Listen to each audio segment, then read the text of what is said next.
Afakhalaqnakum abatha, apakah kami ciptakan kamu sia-sia?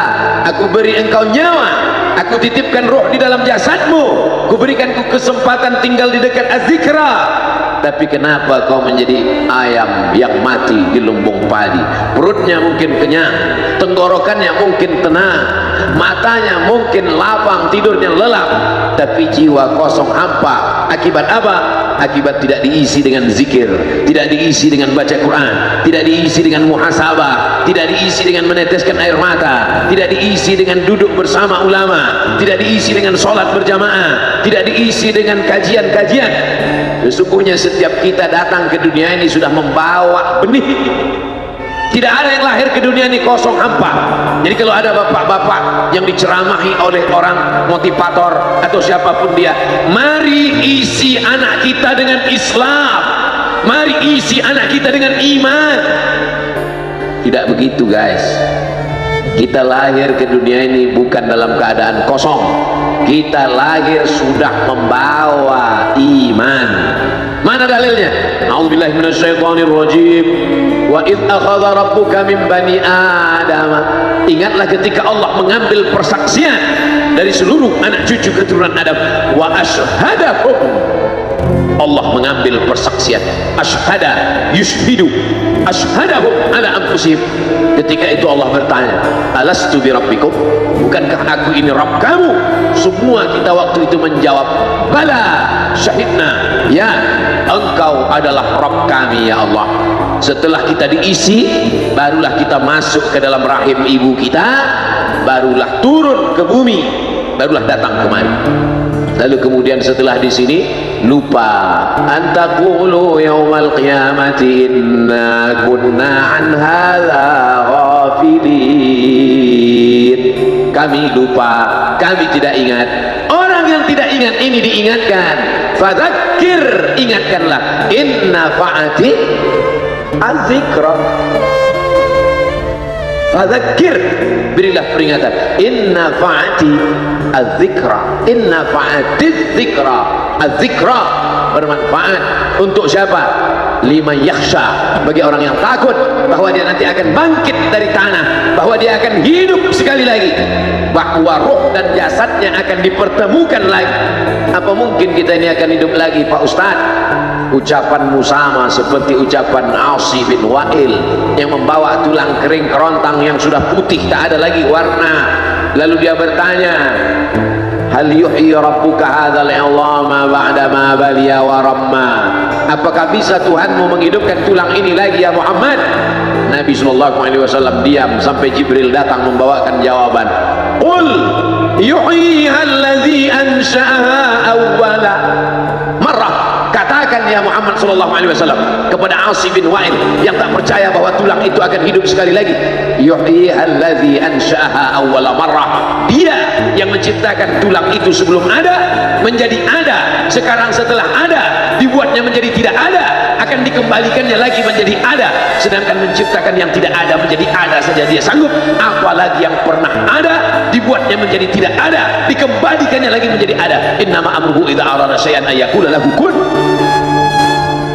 Azmuz zanab, ujung tulang ekor sebesar ibu jari, tulang belakang sampai ke bawah, yang lain hancur. Ketika digali makam kuburan, ada yang tulang-tulang hanya tinggal tulang paha saja, ada yang hanya tinggal gigi dan rambut saja, yang lain hancur. Tapi ada satu yang tidak hancur, kata Allah, disampaikan Nabi Muhammad SAW, ujung tulang ekor sebesar ibu jari. Maka dari itulah nanti yang akan ditunjuk, tumbuh sel-sel tulang, tumbuh kulit-kulit, tumbuh darah daging, bangkit menjadi manusia sempurna di hadapan Allah. Masuk surga itu roh dan jasad. Jannatin tajri min tahtihal anhar. Sungai, air sungai. Air sungai dengan gemericiknya masuk kaki ke dalam air sungai, itu adalah jasad. Kulit menyentuh air sungai terasa dinginnya, itu jasad. Zamharira Zamharira adalah cahaya matahari yang tidak tembus ke bawah. Kenapa cahaya matahari tidak tembus? Karena ada ranting-ranting kayu yang saling terkait satu dengan lain, sehingga kalau duduk di bawah maka cahaya matahari tidak tembus ke bawah. Itu jasad. Maka yang masuk surga itu adalah roh dan jasad menurut Ahlus Sunnah wal Jamaah. Kalau masuk surga cuman roh, saya nggak mau. Mimpi masuk surga. Abdul Somad akan masuk surga beserta roh dan jasad, kembali sempurna. Makanya kata Nabi, la yadkhulul jannata ajuz, tak masuk surga orang tua. Menangis semua orang tua, sedih karena tak masuk surga. Nabi tersenyum, kata Nabi, bukan kamu tua tak masuk surga, kamu akan kembali muda usia belia 30, 31, 32, 33. Karena masuk surga itu adalah orang-orang muda, anak-anak muda yang bisa menikmati dunia. Begitulah mereka masuk ke dalam surga. Apa makna ucapan Nabi itu? Roh dan jasad masuk ke dalam surga Allah. Lagi-lagi kita sedang diajarkan keseimbangan, bahwa kita lahir membawa iman, tapi iman ini bisa mati. Benih letakkan di tanah pasir kering kerontang, tidak disiram, mati dia, kering. Bagaimana menghidupkannya? Dihidupkan dia dengan ilmu. Tidak ada majelis ilmu yang paling banyak untuk saat ini. Majelis ilmu di Az-Zikra, semua ustadz didatangkan kemari. Ustadz Tengku Zulkarnain, Abah Raud tidak usah disebut lagi, memang beliau guru dari almarhum, Masya Allah tabarakallah. Lalu kemudian para masyaikh, Ustadz Adi Hidayat, Buya Yahya, tak dapat disebutkan satu persatu, Kiai Haji Abdullah Gimnastia, para alim ulama, alumni Al-Azhar Mesir, alumni dari Yaman, Tarim Hadramaut, Darul Mustafa, Rubat Tarim, berdatangan kemari semua. Majelis ilmu, majelis ilmu. Lagi-lagi ayam mati di lumbung padi. Apa sebenarnya yang terselip dari peribahasa itu? Iman mati karena tidak disirami dengan ilmu. Ilmu, ilmu, ilmu. Datang seorang jamaah menemui saya, Ustaz Somad, saya kena penyakit insomnia, gak bisa tidur malam. Jam 2 malam mata saya masih berkedip-kedip. Bismika Allahumma ahya wa amut, gak mempan. Sebabnya apa Pak? Sebabnya saya beli tanah. Setelah beli tanah, tanam kelapa sawit, dipupuk, dijaga, 3 tahun berbuah. Pas mau dipanen, sudah dipanen orang duluan. Ternyata tanahnya bermasalah, dibawa ke pengadilan, dia yang menang. Akhirnya sampai jam 2 malam gak bisa tidur. Apa yang terlintas dalam pikiran? Kenapa beli tanah, kenapa tanam sawit, kenapa beli tanah, kenapa tanam sawit, kenapa diambil orang, kenapa dulu gak ternak ikan aja, kenapa gak ternak puyuh. Berbulan-bulan gak bisa tidur. Akhirnya pergi ke psikiater. Pak psikiater, ya saya sudah 2 bulan gak tidur-tidur Pak psikiater. Akhirnya Pak psikiater buat resep. Ini obatnya, yang ini dimakan sebelum makan, yang ini dimakan setelah makan, yang ini 3 kali, yang ini 2 kali. Akhirnya memikirkan resep itu, makin gak bisa tidur. Dimakan, tertidur. Dosisnya habis, terbangun. Kenapa beli tanah, kenapa tanah? Setelah dimakan, muncul masalah baru. Terlalu banyak makan obat, terjadi kekacauan tubuh, akhirnya kena buah pinggang, muncul masalah baru. Sampai akhirnya saya ketemu MP3 Ustadz, saya dengarkan sebelum tidur malam. Begitu saya dengar, saya tertidur. Makanya saya tidak marah kalau ada jamaah tertidur. Itu menunjukkan jiwanya tenang, karena dia tidak kena penyakit insomnia. Orang Amerika, orang Eropa, mobilnya mewah, apartemennya cantik, rumahnya megah, duitnya banyak, dolarnya bejibun, gak bisa tidur karena masalah hidup dunia. Kita naik angkot kelewatan gang. Itu menunjukkan apa? Di mana letak ketenangan itu? Huwallazi anzala sakinata fi qulubil mu'minin. Dia yang menurunkan ketenangan ke dalam hati orang yang beriman. Oleh sebab itu maka iman ini mesti disiram dengan ilmu. Majelis ilmu adalah majelis zikir. Majelis ilmu adalah majelis turunnya rahmat dan barakah. Majtama'a qaumun fi baitin min buyutillah. Sekelompok orang berkumpul di rumah Allah, yatsluna kitab Allah, membaca ayat-ayat Allah, wa yatadarasunahu fima bainahum, mengkaji isinya. nazalat alaihimus sakinah, turun ketenangan, wasyat bihimur rahmah, turun rahmat kasih sayang Allah, hafat bihimul malaikah, dikelilingi oleh para malaikat, wa dzakarahumullahu fi man indah, dibanggakan Allah Ta'ala dengan para malaikat. Tadi malam ketemu dengan murid dari Syekh Muhammad Yasin bin Isa Al-Fadani di Zawiyah Raudhah, ketemu cium tangan, barokah, zikir, sholawat, tenang jiwa. Lalu kemudian subuh ini ketemu dengan Abah Raud, ketemu dengan para penghafal Quran, ketemu dengan santri-santri, tenang jiwa. Tidak ada yang menenangkan jiwa ini selain daripada majlis zikir, majlis ilmu. Betapa meruginya ayam-ayam mati di lumbung padi. Benih tidak disiram, mati. Benih yang disiram dengan majelis ilmu tumbuh tapi tidak berbuah. Maka mesti disiram pakai pupuk buah. Datang konsultasi, ini kenapa tidak berbuah? Kenapa ini tidak berbuah? Karena ternyata dia mesti diamalkan. Sudah dapat ijazahnya, sudah talaki, sudah halaqah, kenapa nggak berbuah? Belum diamalkan. Paksa-paksakan diri sebelum tidur malam, wudhu dulu, sholat witir. Paksa-paksakan diri bangun malam, tahajud. Paksa-paksakan diri siang, sholat qabliyah, sholat ba'diyah. Paksa-paksakan diri pagi, sholat duha. Paksa-paksakan diri sholat subuh berjamaah, barulah dia berbuah. Kalau dia tidak berbuah, dia hanya sekedar pokok kayu yang hanya membuat sampah saja. Tapi paling tidak tempat orang bernaung di bawah ketika panas, tapi manfaatnya tidak sesuai karena yang ditunggu itu buahnya. Masa pohon kayu rindang besar tidak berbuah sementara semangka yang kecil buahnya besar?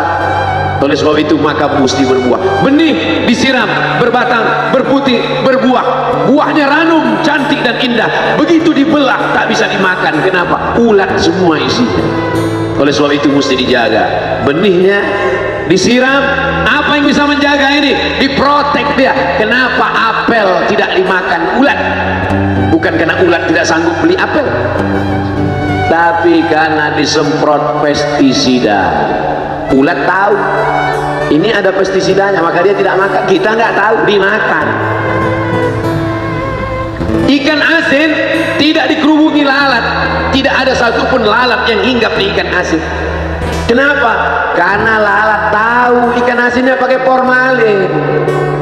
Manusia nggak tahu. Pintar mana manusia dari lalat? Jangan jawab. Akhirnya orang makan, menumpuklah pestisida dan formalin dalam darah. Apa namanya? CANCER, cancer. Karena dia tidak larut dalam tubuh. Yang lain-lain larut. Makanan-makanan larut menjadi energi, menjadi sampah, dibuang menjadi kotoran. Sama seperti daun, kalau jatuh ke tanah larut menjadi pupuk. Tapi plastik tidak larut, maka plastik sampah bertebaran. Oleh sebab itu maka ini mesti dijaga. Apa yang bisa menjaga buah apel supaya tidak berulat? Jagalah dia dengan ikhlas. Kamu kenapa nggak ke masjid? Saya kalau ke masjid riya, maka saya nggak ke masjid biar ikhlas. Tarkul amal li ajlin nas riya. Kata Imam Fudail bin Iyad, tarkul amal li ajlin nas riya. Tidak jadi beramal karena takut dipuji orang, riya. Wal amal li ajlihim syirik. Beramal karena ingin dipuji orang, syirik. Kenapa kamu nggak pakai sorban? Takut dipuji orang, riya. Pakai saja sorban anak, jangan takut dipuji orang. Pakai sorban, yakinkan diri. Baik. Ustaz, kenapa nggak pakai sorban? Ada masanya nanti.